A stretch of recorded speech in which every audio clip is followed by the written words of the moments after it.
भारत की हालिया हज़ीमत में जहाँ पाक अफ़वाज की ज़बरदस्त महारत, तरबियत और सुपीरियर टेक्नोलॉजी है, वहाँ कुछ फैक्टर ऐसे भी हैं जो कि ख़ुद जिसका ज़िम्मेदार ख़ुद भारत है। मसलन भारत ने अपने मुल्क में असलहा के अंबार लगाए, वो दुनिया का सबसे बड़ा असलहा का ख़रीदार बन गया। राफ़ेल भी लिए और दूसरा हथियार भी ख़रीदे। लेकिन उसने लगता है हालिया जो कार्रवाइयाँ देखने में आई हैं, उससे लगा कि उसने अपने असले की इंटीग्रेशन की तरफ कोई तवज्जो नहीं दी। कि उसको इंटीग्रेशन का मतलब ये है कि जो एक गैर मुल्की हथियारों पर जो आपकी लोकल महारत होती है। अगर पाकिस्तान ने चाइना की मदद से 10 बनाए, JF थंडर बनाए 17, लेकिन उसके साथ-साथ पाकिस्तान ने उनको अपने माहौल के मुताबिक इंटीग्रेट किया, उनमें कई तब्दीलियाँ की। जैसे JF-17 को ब्लॉक 3 बनाया, वहाँ भी J-10C वाले जो PL-15 मिसाइल हैं, जो बियॉन्ड विजुअल रेंज जो है मार कर सकते हैं, 300 किलोमीटर तक कहा जाता है, वो उसमें भी उन्होंने एडजस्ट किए। J-17 में भी और बड़े से काम किए और उस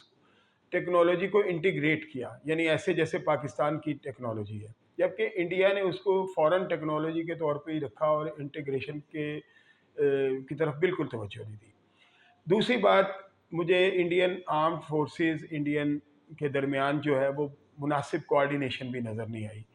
और कोई ऐसा कोऑर्डिनेटेड ऑपरेशन नज़र नहीं आया। आप छुप के बुज़दिल लाना तरीके से कुछ मिसाइल फेंक देना सिविलियंस पे तो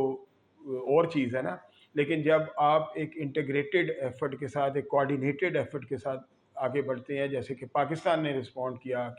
कि जहाँ मिसाइल्स की ज़रूरत है वहाँ मिसाइल्स जा रहे हैं, जहाँ तैयारों की ज़रूरत है वहाँ तैयारे जा रहे हैं, और जहाँ ड्रोन्स की ज़रूरत है वहाँ ड्रोन इस्तेमाल किए जा रहे हैं। ये नहीं है कि खामखा ड्रोन्स भेजते जाएँ, पहले बगैर सोचे समझे सिविलियंस पे अटैक कर दें, फिर तैयारों की लड़ाई में मार खाएँ, तैयारे पीछे ले जाएँ और फिर ड्रोन्स भेजना शुरू कर दें। बल्कि एक कोऑर्डिनेटेड एफर्ट का इंतहाई दर्जे का जो लैक है, वो नज़र आया भारतीय जो अफ़वाज है। और ये ऐसी चीज़ है, इंटीग्रेशन ऑफ द आर्मामेंट और coordination among the armed forces, के इसको प्रिपेयर करने में, इसको बनाने में अगर आज भी वो शुरू करें तो बरसा बरस लग जाएंगे, क्योंकि पूरी तरबियत का स्ट्रक्चर बदलना होगा और बहुत से अवामिल जो हैं वो उनको शामिल करना होगा अपनी तरबियत में। तीसरी एक चीज़ जो भारत की जो सोच है, वो जिस तरह रिफ्लेक्ट की है उनके मीडिया के ज़रिए और ख़ुद उनके जो लोग हैं, उनके जो ऑफिशियल्स हैं, उनके स्टेटमेंट्स के ज़रिए। चले मीडिया तो मीडिया, वो कहते हैं ना कि छाननी तो छाननी, छाछ तो छाछ, छाननी भी बोले कि मीडिया तो चलो ठीक है, आप वेवर्ड है, बिल्कुल उसका कुछ मतलब सर पैर नहीं है, लेकिन आप ज़रा भारतीय जो ज़िम्मेदार लोग कहलाते हैं, ऑफिशियल्स, उनके बयानात की तरफ देखें कि एक बड़ी मज़े का खेज़ जो तोजीह पेश की गई पाकिस्तानी अटैक की कामयाबी की, वो ये थी कि उनके तैयारे कमर्शियल तैयारों और ट्रांसपोर्ट तैयारों की आड़ लेके भारत में दाखिल हो गए। भाई, एयर स्पेस तो कितने अरसे से बंद है और कोई भी भारत जाने वाली परवाज़, चाहे वो भारत की कंपनी की ना भी हो,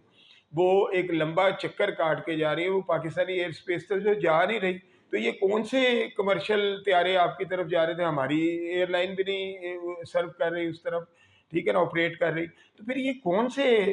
ज़रा इसकी भी वजाहत कर दें कि कौन से कमर्शियल और ट्रांसपोर्ट तैयारे हैं, या ये वही कमर्शियल और ट्रांसपोर्ट तैयारे हैं उसी नज़रिए वाले कि जिस नज़रिए के तहत आपने लाहौर की बंदरगाह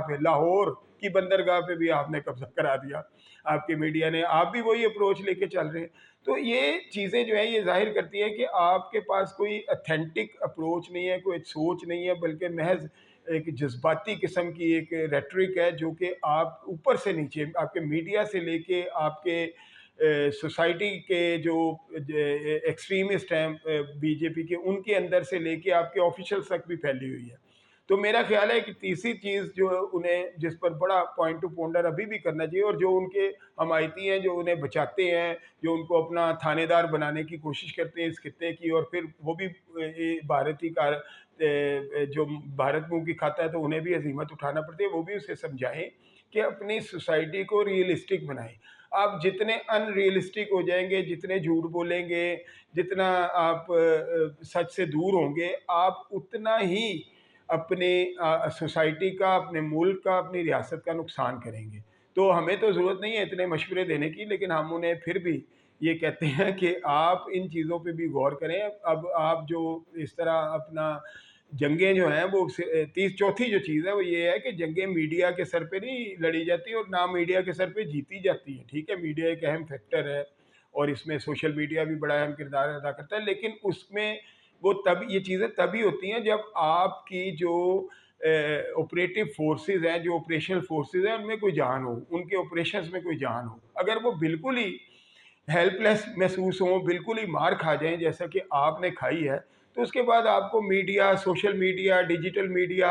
और कोई सुपर पावर भी जो है वो आपको आपकी शिकस्त को विक्ट्री में नहीं बदल सकती। तो अभी भी मौका है कि आप अपनी बेटर सेंस जो है वो प्रिवेल करें और अक्ल से सोचें और इस खित्ते की तबाही के ज़िम्मेदार बनने की कोशिश ना करें, जो रियलिटीज़ हैं उन्हें फेस करें।